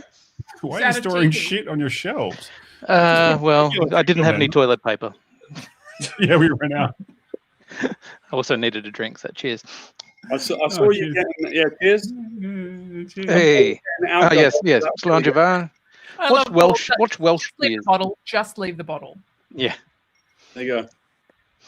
Oh, I don't know. Welsh is probably something with no vowels in it, like fantasy. So this is like my favorite part of it because what we've been doing is getting people to share cool things because we're all locked up, right? And so it's sort of like, why don't we just share really, really good ideas? Because I keep seeing people be so creative and so brilliant now that they're all locked up, and we've been doing our little bit to try to do it. We just shot a Star Trek project, and in the middle of finishing, so you know, Quinny, I think I told you about this. We were doing Axanar. I just been directing right at the end of Axanar, and what we did was we appropriated the studio and we did a whole day of filming on a spoof. So we basically used this entire bridge to shoot a comedy called Warped, and it's basically the worst ship in the fleet, run by a South Londoner. Right? It's like literally. Or engage, bruv. Yeah. Well, mate, do it. So, and he's really shit, and his crew are really shit, and he's a big Crystal Palace fan. Tom, I know you would love this. Was it Palace or Meth? Crystal Palace. So he's quite mediocre. Right, so he brings his flag out, and he's like, "Yeah, South London, loud and proud." Right, he's all excited about it. So we've been doing our bit, and we've been making some stuff and having fun and just sort of enjoying ourselves. And one of the things that I love to do is to ask the people that come onto this stream, what is your favorite film that you know that you think that people don't know? I'll kick us off because I say the same one, but if you've never seen a John Cusack film called Max, which is about Adolf Hitler returning from the First World War and being on this path where he's in this divergent path, then watch it because it's absolutely brilliant. So Max with John Cusack, right? What have you guys got? A movie that you know that most people don't know and that you think they should know? I've got one which works for this isolation thing we're doing, but it's kind of fun. I think I put it on your comments, actually. Okay. And it's called Nothing by Vincenzo Natali. Yeah. The guy did Cube and that, and it's what's his name? It's a two-man show basically, and the whole point of it is that these two guys have a mental breakdown in their house because everybody wants to tear it down to do whatever they want, and they wish everybody, all existence away, apart from their house. And it's a bit of insanity. It's a bit funny, and it ends up with pretty much these two guys just riffing on a white psych for an hour. It's hilarious. Right. So Nothing. All right. It is so good. All right. Quinny, you got one? I go to somebody else. I'm thinking because of my favorite films are pretty obviously things that a lot of other people have seen. Where I'm trying to think of something deeply obscure. Tom, what do you have? Do you have anything back there? Look, the ones that for some reason they never sort of entered any sort of lexicon but should have. So Baron Munchausen, which is for some reason nobody knows about or watches. I'm like, how do you it's Terry Gilliam and Robin Williams and like this wonderful ridiculous cast. I can't remember if it's any good, but certainly when I last saw it at like 15 or something, it was. Yeah, it's called The Adventures of Baron von Munchausen, right? Yeah. It's insanity, but very fun. Box office failure, I think. Can I watch that? Box office failure, that and Eric the Viking. But Robin Williams was in it. Is it possible to watch that film, Tom, by watching it, having someone else to watch it? What's that? Like, can I watch Baron Munchausen by proxy? Like, Right. how do I watch that with someone else? This is why we live on an island. Doing it. Oh, fuck. I hate you so much. So bad. That's just to fuck everyone. Yeah, all right. It's just me. It was bad, but it was worth it, man. That was Jesus. Missy wants to share that she is totally obsessed with The Cube, but there's another film called Cypher. Oh no, The Fall. Yeah, they're all Vincenzo Natali films. When is she talking about The Fall? The Fall. She's not talking about that on the chat, but funny enough, that was one that I was going to mention. The Fall is not exactly obscure. It's kind of a cult film, but it is kind of Legends of the Fall. Not that film. Directed by Tarsem Singh. I love that. It's outstanding. The Fall, directed by Tarsem Singh, is a beautiful That's piece Tarsem of cinema. Singh before he went on and started making really dumb films. Yes. This is when he was just making beautiful, really interesting films. But some of what he did later, and it's going to get to that point. And I think it's a horrible curse to nail it on your first film. Everybody wants to do it, but then where do you go from there? It was so good. Wasn't his first film, though. Well, first, just like breakout. All right. Sky, do you have one that you could give to us, like a favorite film or a slightly obscure one, if there's anything in there? Look, it's probably a lot of obscure 80s stuff, to be honest. Off the top of my head, and this is probably kind of self-promotion, but a few years ago, I had a career change, or tried to dabble in career change, and I started doing some TV and film production. And I worked on a short film called Hard Rubbish with a guy called Steve Mitchell, who is a brilliant comedian. And Hard Rubbish is about that, the hard rubbish that people leave on the sidewalk, and a story ensues from this TV that's left out. It is actually really funny and lighthearted and will lift, the mood of any room. So maybe hard rubbish. All right, kind of like Lord Rockingham's 11. It lifts your mood, right? I want to see that. I'm going to look up hard rubbish. I like it.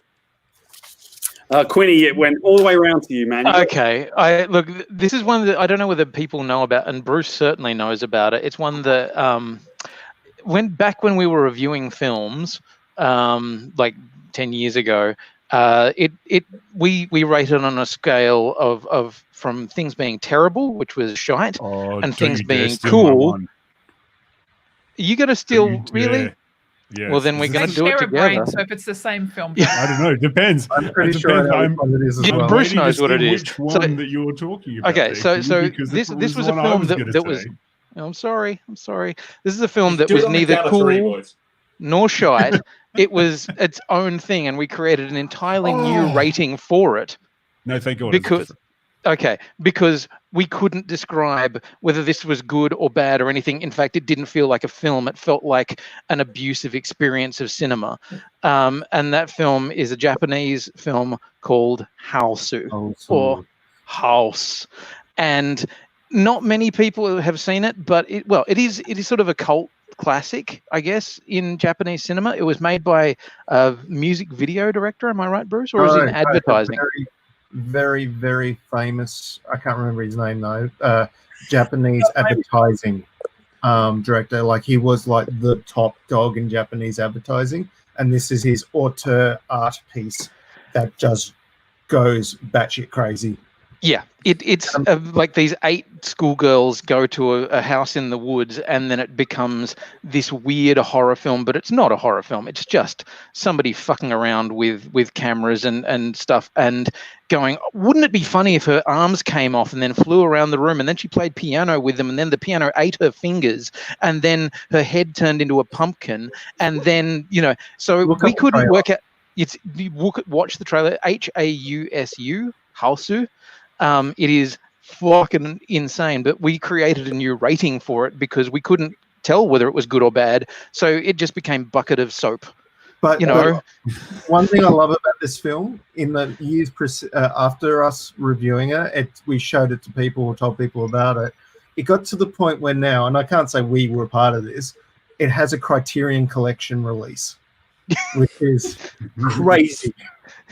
Like, it shouldn't have a Criterion Collection release. It is not that good a film. It looks like somebody fucking around with their video camera, but at the same time you have to watch it with friends drinking.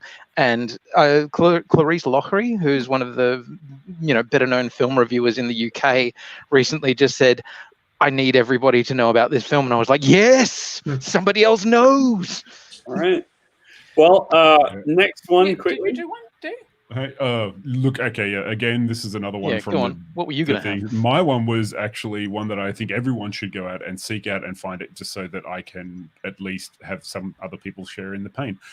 Please go and find Sylvester Stallone's brother's denouement filmmaking thing. No, don't. It's called The Rollerblade 7. No. I knew. I bosh this. No. There aren't 7 rollerbladers in it, but don't worry. Just watch the trailer and then go, I'm going to take a deep dive, because that film is... Okay, Bucket of Soap is fine. This film is just bucket of shit, terrifying. And then the Rollerblade 7, and leave it up to you guys. It's fine. This rollerblade is a samurai. There's post-apocalyptia. There's not apocalyptia. There's meditation. There's Zen, and it's all made by someone whose brother was famous. So much rollerblading. It'd be like The Room, but it's too bad. No, it's like if someone wanted to go to... Yeah, it's too bad to even be The Room. It's like Burning Man, but without any of the infrastructure or people who know how to run events. So like Fire Festival then. The Fire Festival of films. Yeah, it's the Fire Festival of films. It's be great. Fire Festival. It's the only film that we have had independently recommended to us by 2 people who have never met each other as the worst film ever made. They both went, oh, you want to know the worst film? It's this. And then somebody else 6 months later, never met the other person, was like, worst film ever made? This. And can you give it to us again, Dion, just the name of the film? The Rollerblade 7. Holy crap. 1991.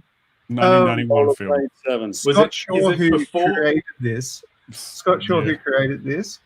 and made this film, directed it, starred in it, got Frank Stallone in it, and everything.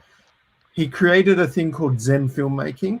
And back in the day when I went He called it Zen filmmaking. Yeah, that's his thing.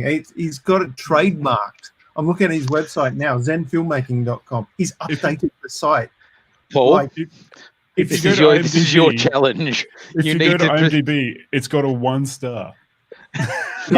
What's my challenge? What's my challenge? Your challenge is your next thing, the next thing that you make, whether it be a Star Trek, is to do Zen filmmaking. Find out the precepts of what Zen filmmaking is. I want to see a Paul Jenkins Zen film made. Is it possible, Bruce, for me to make a Zen film or do Zen filmmaking with my stuff that I've got in the house here? Absolutely. That's better production design. It's better production design. Dude, you could do it with an old Nokia brick which doesn't have a camera and still do a better job than this film. I will accept that challenge. I will accept that challenge. I'm going to present to you my Zen filmmaking film.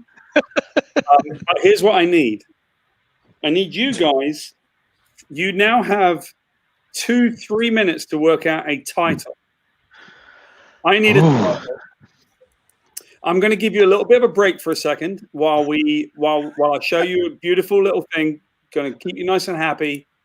I'll show you this little bit of film to make you happy, and while I do it, you guys can work out a title. This is something that will make you happy because I love sharing happy videos. Work out a title to my Zen filmmaking film, which I have to make in my house over the next week. Perfect. Yes. Watch this. By the way, watch this. So I really love that thing because it looks like a story about how fast life goes, you know, and I love it's beautiful. For one thing, it's really beautifully animated and it's really sweet, and the music's nice, but it's almost like everything suddenly goes backwards and it all flies apart, and now she's walking into the stars kind of thing. And I love that thing because life does go fast. Sorry to be a bummer and all that, but, you know, I just thought it was really beautiful. Now, you've had 2 minutes or 4 minutes or whatever that was to come up with my film that I got to make by myself using Zen filmmaking techniques. Bruce, what have you got? All right, so it was a community thing we've just done here using the private chat, and it's the meditation of blood, guts, and gore. Blood, Guts, Gore, and Zen, the Paul Jenkins biopic, part 2.7, the Mary Commode something. So Felon Dion came in very much right at the last second. Bro, I didn't see that. With Buff Knife, Autumn Rest, Little Towel, Billy's Nap, Nye, Perfect, Flapjacks, Crane Morning, Frog Songs, Teppanyaki, Accidental Until Tomorrow, Saki Problem, Merde France, One Man's Journey to France from his living room. Okay. I have to mix the two of these because it sounds a little bit of a challenge, but I'm up for it. Felon Dion may also need to unmute themselves. Yeah, unmute yourselves. Yeah, there you go. Well, sorry. Would you like to know them one at a time?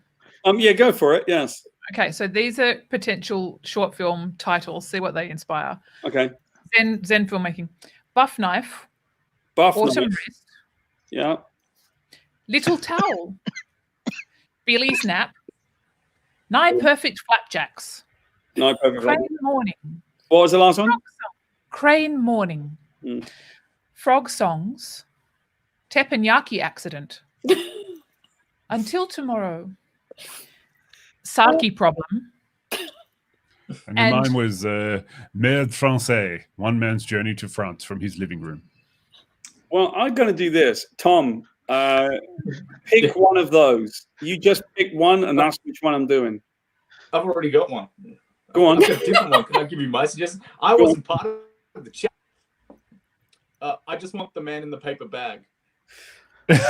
Oh, that's simple. That's why you're a writer. The man in the paper bag. Kind of like the man in the Iron Mask. Like a sort of an in-living room, you know, before the Three Musketeers. But he's already got the promo photos. That's what I'm saying. He's already got the photo. He's got the. You're making it too easy, Tom. No, we're doing it. We're doing it. I got it. The man in the you should write for a living. Bag using Zen filming techniques with whatever cameras I can find, including my my iPhone 11. So we'll have a go with that as well. See what we can do. I am going to be making the man in the paper bag for our delight and edification over the next 2 weeks. I cannot wait. Literally, this is full contact quarantine filmmaking. I'm right on it. I'm going to incorporate just a little bit of the Rollerblade 7 in it. Excellent. Please. Excellent. I'm going to make you a poster for the film. Like, please make me a poster for the film. Just send me the photo that you want. Yeah. No, but properly. I'll put like Trajan on it and have like the things underneath and a few like leaves around the thing, which festivals it's been to, all that shit. Brilliant. I love it. The reason why I love this is because I really encourage people, that we can be super creative right now, and some of us do it for a living, and I get it, but all of us can be creative in all of this, and I don't see any reason why we should be fucking shut up by a stupid ass coronavirus. The coronavirus can kiss my ass. I'm going to go beat the coronavirus by doing something cool and creative and connecting with people and seeing my old friends. I'm more connected to you today than I was a month ago when we would just kind of chat a little bit on Facebook. Now we got to spend, a little bit of time together, and I think that's what we should be doing right now. Thanks, absolutely. coronavirus.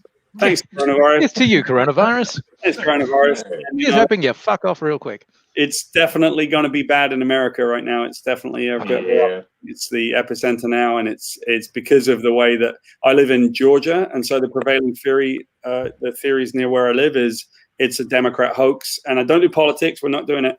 But I've got a lot of friends who are not Democrat, and they are very Republican people, and they're like, this is a hoax and it's a load of crap. And unfortunately, I think that's incredibly dangerous. So I'm very saddened by the fact that I see them walking around my neighborhood and hanging out, playing golf, and literally going down the club as if it's not happening. And what we've seen in the county that I live is it sort of went like this: 1, none, 1, none, 1, none, 4, 7, 21, 38, 82. In the last 3 or 4 days, it's going to be a bit rough over here because, that freedom that we get here in America, or that supposed freedom, is literally the freedom to be a jackass sometimes. And, it's very frustrating. So people here have fought for the same thing, but at the end of the day, nature doesn't care what we think. Yeah, science doesn't care, right? Science doesn't care. Science is just the human way of interpreting and understanding what nature is doing independently of us. So at the end of the day, it's still nature. Yeah, it's the same for climate change. And I just posted a little bit about that. Like, climate change doesn't really care about your opinion of it. It's going to be what it is, So, all right. Well, on a last note, because I've got my homework now, and I'm going to have to be working on it for next week or so. I'm very excited, by the way, to demo this for you guys. Dion, I'll hit you up for a poster at some point. The man in the paper bag is going to be a real, and it's Zen filmmaking, right, Bruce? You have to send me a link. So I can see it. Yeah, zenfilmmaking.com. It's easy to remember. I think you should grab one of the ideas that they just workshopped as like the subtitle as well. Yes, there is some gold in there. Definitely get Quiddy to record the trailer voiceover. Good. I don't know. You sound better at it than me at the moment, but yes, I will happily do it in a world. Your cousin's voice. Your cousin's accent. All right, Bob. In a world. The world. Cousin Davey. Cousin Davey is this, right? We're in a world lost to humanity with the forest everywhere. Cousin Davey is too much bitch life down the boozer. There you go. Well, narrated by Alexi Sale. Yeah. Cousin Davey is Frank Stallone in The Man in the Paper Bag. He's the best. All right. Cool. Last thing I like to do this, which is to share a favorite app, because everybody needs to pass the time.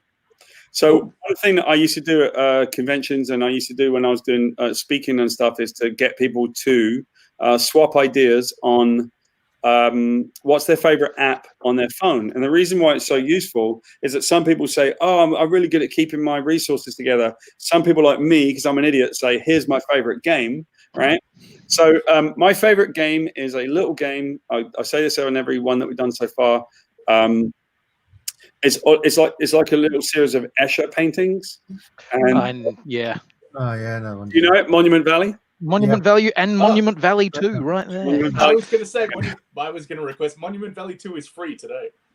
Oh, wow. Monument Valley 2, please go get it then. If you've never played it, even if you don't play games, the one thing that I think is so funny about this game is that I gave it to Night Perfect. She never plays games. and she loved it. And when I wish games were like this. So if you've never played a game on your phone, if you've never done it, there it is, Quinny. Super pretty. Oh, Super pretty. All right, Sky, what have you got? Have you got an app that's your favorite app? Look, I am all about social media because it's a space I traditionally work in, and it's a space that I love. So to save me being really boring and saying Instagram or eBay, eBay. Our good friend Guy, who was actually watching the stream a little while ago, he says hello, by the way. He's in New York. He is in New York. He has a really good suggestion, which is called House Party, where people can jump on and play games and do this kind of thing. So that's probably my recommendation. Yeah, I just used House Party for the first time this week with all of my Crystal Palace mates. Tom, I got some bad news about that, by the way. I'm really sorry about it. But one of the things that they said was great about the coronavirus. They said, not me, because, I feel bad, is that Liverpool won't get the title this year because of the coronavirus, and they're all excited about it. What do you mean? I'm going to tell you something about Liverpool Football Club, and I mean this from my heart, right? I've always had a tremendous amount of respect for Liverpool Football Club because it's literally 11 people from Liverpool that have a job. Yeah. My ancestry is Liverpool, just saying.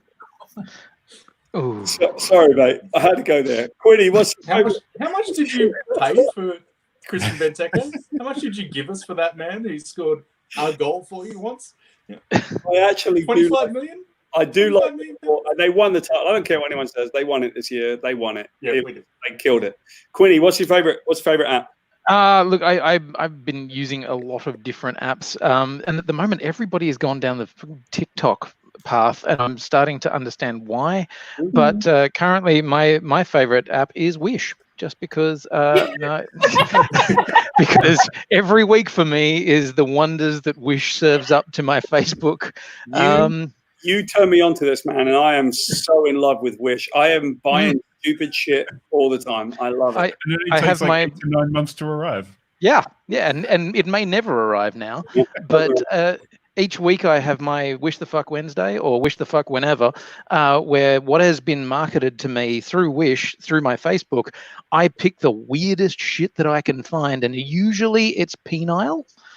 Sometimes it's some kind of fish hook for anal beads or whatever. Yeah, the ones you were sharing yesterday, I was like, man, I'm so glad my son follows Quinny on Instagram. Yeah, sorry about that. Listen to our show. I wish. Dion Fell, do you guys have an app that you think is amazing? I have one at the moment that the Australian government today announced that they have made their own app. I'm going to try this. Okay. There we go. All right. Coronavirus Australia. There we go. Terrific. Coronavirus Australia. Get. Okay. Get. I don't. It's an app. But it's a coronavirus. Get. I don't think I want to get that. I don't want to get coronavirus. I didn't like how that panned out. But there is an Australian app for that. Apart from that one, an app I really like is called Able Black Sleepwalker. Oh yes. And it's a game. It's a puzzle game kind of app with what do you call them? Like a text-based story. Yeah. Able Black Sleepwalker is a good time, and is that the sequel? The whole thing. I don't know. Because there's Able Black, which is just a normal one. I didn't know whether, but it's a beautiful story about AI and all sorts of stuff. It's really, really intriguingly done. Well, that fireball, Jenko, that's just got to be. Look, I mean, I don't have any apps that everyone else doesn't use. Zoom is very important to everyone at the moment. Although I was going to say, if you want some lighthearted stuff at the moment, if you ever wanted to get onto Tinder, it's hilarious at the moment. A whole bunch of people who can't actually hook up. A bunch of people who can't actually get together. I hadn't considered Tinder, and I got to say, that's actually a pretty inspired, because I need that comedy in my life. I need to see what are people going to do about Tinder now? No one can get together anyway. You find the very two groups of people. One of them is like, I would definitely break a quarantine for you, so you never want to meet them. And then there's other people who are like, so I'm in quarantine, so why am I on here? What's wrong with my life? Not that I'm Wow. on Yeah, brilliant. You got one? Neither am I. I do love that they're you know, like socially weeding themselves out. So the moment that somebody says, "I'll totally come to your house," you're like, "You can never come to my house. No, You are the wrong kind of person." I'm not going to survive an apocalypse with you because you're just going to be like, no, I'll check out the basement by myself. Yeah, you're the guy who's actually going to hide the person with the zombie bite. Yeah, just hang on. I I'm brought going to this put on a zombie red along for shirt some extra before I fun. go. Yeah. Tom, what you Do you got? mind if we have a threesome with me and my zombie? Yeah. Zombie threesomes. Tom, what have you got? Man, I can't remember it, and it's amazing. So if you like Monument Valley, there is a game, and man, I hope one of you knows it. It's best played on iPad. It is basically a series of paintings. It's like a game, like the game where you drop down a square of a picture and move it along. But every time you do that, it morphs into something else, and you go through doors, and it becomes crows. And it was made by one man who painted this thing over 10 years.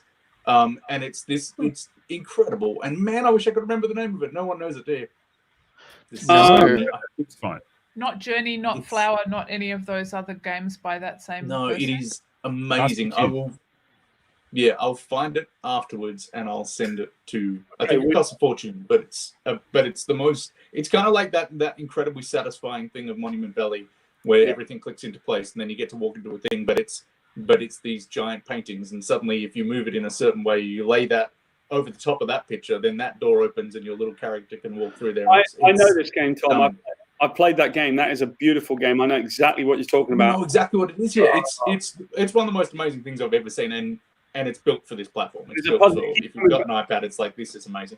You keep coming back to those levels again, and you realize it now looks different and it acts differently, right? You move backwards and forwards in that game. Okay, I'll find that out. I'll find that game. I might have it on my phone. So, Bruce, go ahead and give us your app. I'm going to look at my phone and see what I got. I haven't played in a long time, but I just looked it up to see if it's available. It's actually kind of cool. It's called Lifeline by 3 Minute Games. They've actually got a whole series, actually. And it's like a choose-your-own-adventure, but it's time-based. So it gives you a story like you're communicating with people, and then you have to make, go south, go north, whatever. It's usually text-based. But then you'll go like, I need to walk from here to here, and it's going to take you 20 minutes. It takes 20 minutes before the game will come back and say, okay, what do you want to do now? So it's sort of this real-time constant game that if you leave it, it's fine. But it's cool because it gives you these little things you can do, and it just pops up, and you go, oh yeah, continue the story a little bit. So basically, the world's most boring game, then, Bruce. Game that happens in real time. It's nice to me though, but is it intended that you then take a walk for 20 minutes, like Run Zombies Run or The Walk? No. I got it when I picked it up. It was actually developed, I think, initially for iWatches. And sort of this thing you could pop in and out, but it, like the one Lifeline is about you end up on a planet and in a wreck, and you start investigating what's going on, but sometimes you've got to take time out and things. So it was for non-busy people. I know we're looking for things to keep us occupied, but it's something you can have in the background that pops in your life every now and again. And it doesn't eat much time, but I found it kind of fun and cool. And you can redo it over and over again because there's lots of different branching logic in it. What's it called? Sorry, Bruce? Lifeline. That sounds nice. That's about the level of commitment to a game that I can be bothered with, frankly. Yeah, well, exactly. Like otherwise, I don't usually play games at all on my phone. Like I got Pokemon Go, which is pretty much useless now, which I play with Ebony, and Pokemon Stay. Pokemon Stay.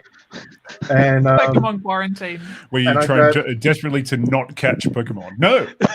That's right. Yeah. Definitely not the green squidgy one.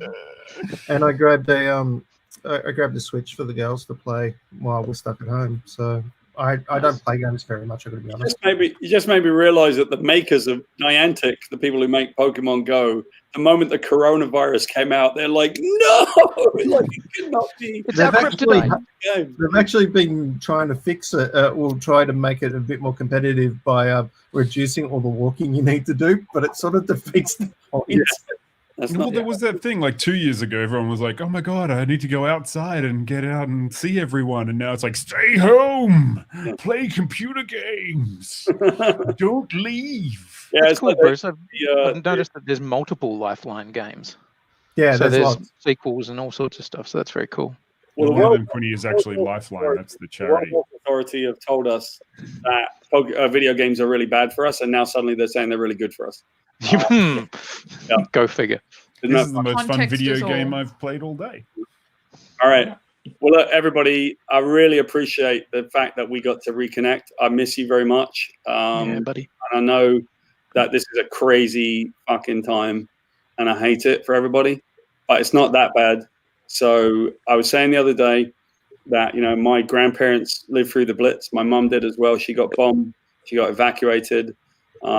This too shall pass. And we're more connected today than we have been in the last year or two. So I'm really glad that we got a chance to connect. We can do a house party together maybe at some point when I can show you my new film. Yes. Yeah. Yes, we need to have a big watch how long are we party. giving him? Is it 2 weeks, Paul? Please. I'm doing it in 2 weeks. The Man in the Paper Bag. I'm I'm putting putting it in the calendar calendar right now. Yeah, I was just going to say, putting it in the calendar right yeah, now. where is the Yeah. thing? This is Tom Taylor's idea, The Man in the Paper Bag. That's Easter Sunday. You shall rise again. Easter Sunday. You really want to Back has to have ears. Let's just roll back that big rock and then unleash this bad boy into the world. Unleash this bad boy, and it's called The Man in the Paper Bag, subtitled Buff Knife. Buff Ooh. knife. I know. And I remembered. So I'm going to be making that over the next 2 weeks. I'm very excited because I'm not busy. You know, I've got I've never been so busy as I am right now, which is crazy. Right. I imagine you're pretty busy as well. You guys all got stuff coming in? Everyone's just gone, hey, we can't film anything. You know what? We can put money into development. That means writers. That means every film, TV, like, what are you doing? What are you doing? Like a million things. What do you want? Yeah. Send them my way too. I'll take more until we can't do it anymore. You know, it's crazy. But I love all of you guys, and I'm really happy that we got to connect. Sky, really good to see you. Quinny, great to see you. Love you, buddy. Felvo. There you go. Dion, Jack Sparrow over there. There he is. Doing all right. Tom, great to see you, mate. And Bruce. And Missy. And Missy. Here's to all of you. Delicious.